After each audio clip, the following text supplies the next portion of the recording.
اگر اپنے پیج پہ دیتا، اور ضرور دیتے ہوں گے، بے حیا لوگ دیتے ہوں گے، اور اگر یہ دیتے ہیں، اب بتائیے کہ حیا کس کا نام ہے، کہاں گئی؟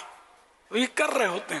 تصویریں پہلے بھی ہم پتہ ہے، مجھے اخباروں میں دیتے تھے دولہا دلہن کی تصویر، اب بھی دیتے ہوں گے، تو اب پیج پہ دیتے ہوں گے اپنے، اور ایڈوانس ہو گیا نا معاملہ، سوشل میڈیا پہ دیتے ہوں گے. شرم و حیا کا جنازہ ہی اٹھ گیا نا یار. اب رہا کیا اپنے پاس کہ اپنی بیگم کو ہی بالکل اس طرح نمائش کروا دی، پھر کسی کی میلی نظر پڑ جائے، کوئی کچھ ہو جائے، کتنا بڑا خسارہ اور نقصان. اللہ رحم کرے بس. تو بالکل اس سے بچنا چاہیے. اللہ تعالی ہمارے حال پر رحم فرمائے. موت کو بھول گئے، مرنا سب کو پڑتا ہے، اور پھر مطلب کیا گزرے گی اگر رب کو ناراض ہو کر ہم زمین کے اندر گئے تو کون بچانے آئے گا اگر رب ہی ناراض ہے تو.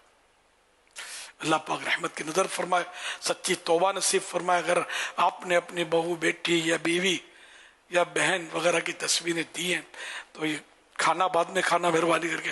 پیاس لگے تو پیاس بھی روک دینا، سانس بھی روک لینا، پہلے یہ نکال دیں اس کو.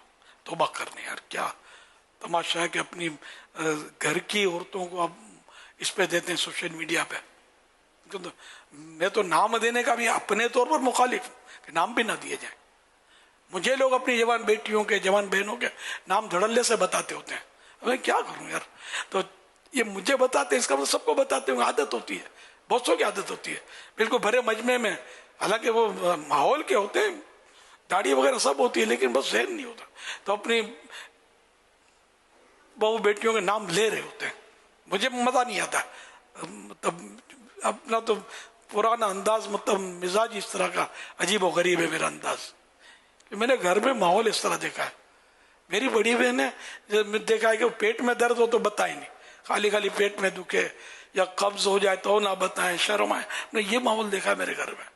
اب ماحول کہاں کا کہاں نکل گیا.